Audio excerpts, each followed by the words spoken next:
આજે ઋષિ પંચમી છે અને ઋષિ પંચમીના દિવસે આજે આ દામોકુંડની અંદર જે ઋષિનું તર્પણ કરવા લોકો બહુ મોટી સંખ્યામાં બહુ મોટી ભીડમાં લોકો ઉમટી પડ્યા છે.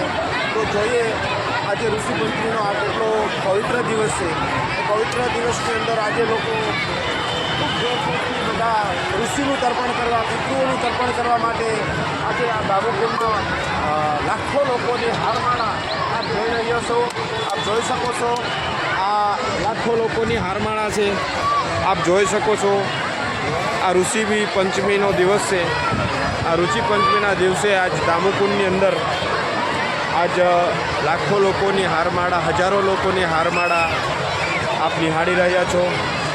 અદ્ભુત અને અવિશ્વસનીય આજ લોકો ઋષિ તર્પણ કરવા માટે ઋષિ પંચમીના દિવસે આજે લોકો પિતૃ તર્પણ, જલાંજલિ, જેને આપણે જલાંજલિ એટલે કે પાણી અર્પણ કરવા માટે જે પીપળો છે, આ પીપળાએ લોકો પાણી અર્પણ કરી રહ્યા છે.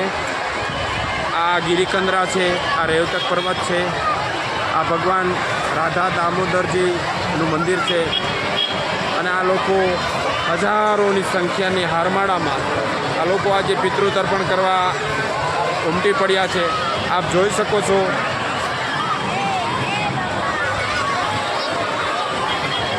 શકો છો આ કેટલી માનવની મહેરામણ છે. માનવ ઉમટી પડ્યા છે.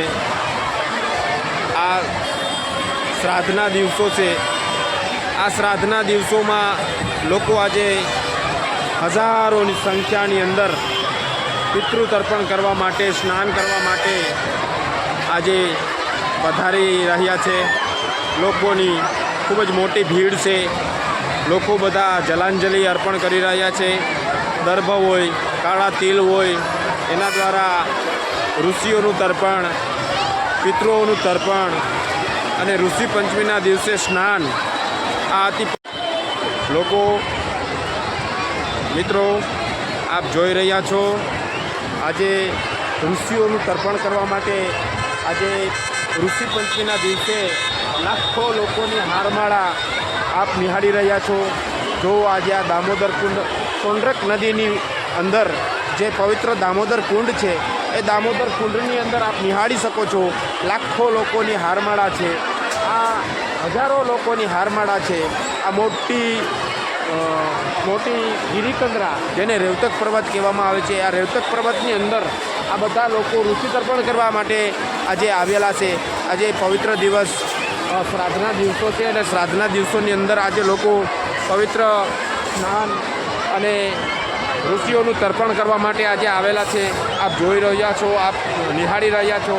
આ લાખો લોકો, હજારો લોકો એ પ્રભુનું તર્પણ કરવા માટે, ઋષિઓનું તર્પણ કરવા માટે, પિતૃઓનું તર્પણ કરવા માટે આજે હજારોની સંખ્યામાં ઉમટી પડ્યા છે.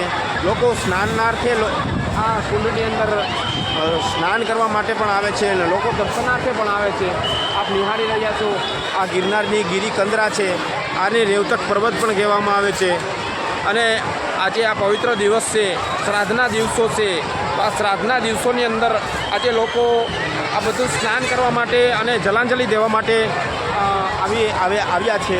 તો આપ નિહાળી રહ્યા છો હજારો લોકોની જે શ્રદ્ધા છે, જે શ્રદ્ધાનું સ્થાન છે, એ શ્રદ્ધાના સ્થાનની અંદર આજે લોકો કેટલા જલક્રીડા કરી રહ્યા છે, કેટલું પવિત્ર સ્નાન કરી રહ્યા છે, કેટલું જલાંજલિ કરી રહ્યા છે, કેટલું અન્નનું દાન કરી રહ્યા છે. આ જોઈ શકો છો આ નરસિંહ મહેતા છે. આ નરસિંહ મહેતાજીનો આ દામોદર કુંડ છે. આ દામોદર કુંડની અંદર જે નરસિંહ મહેતા પહેલાં સ્નાનાર્થે આવતા, એ જ દામોદરની કુંડની અંદર આજે લોકો પવિત્ર સ્નાન કરી રહ્યા છે. આ સોનરખ નદી છે. આ સોનરખ નદીની એવડી મોટી પવિત્રતા છે કે આની અંદર સોનું નીકળે છે. 5000 વર્ષ પહેલાં આ જ સોનરખ નદીને કિનારે સુભદ્રા, ભગવાન શ્રી કૃષ્ણ, બલરામજી, આ બધા લોકો અહીંયા આવી અને પવિત્ર સ્નાન કરતા હતા.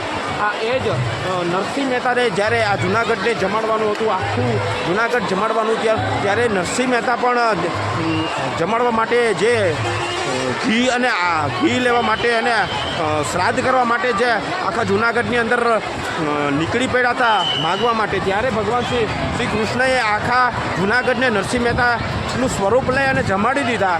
અને નરસિંહ મહેતા જ્યારે ઘરે આવ્યા ત્યારે ભગવાન શ્રી કૃષ્ણએ જે જોયું કે આ તો ગામ તો જમેલું છે, બધા જમી ગયા. પછી બધાએ કીધું કે તમે તો જમાડી દીધું છે. તો એ કોણ હતો? એ કે નરસિંહ હતો. તો એ નરસિંહ ક્યાં છે?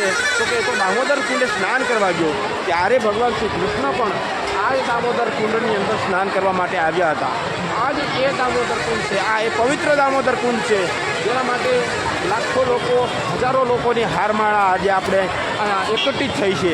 આ લોકો બધા સ્નાન કરવા માટે, આ બધા લોકો જલાંજલિ કરવા માટે, આ બધા પિતૃઓનું તર્પણ કરવા માટે અહીંયા આવ્યા છે.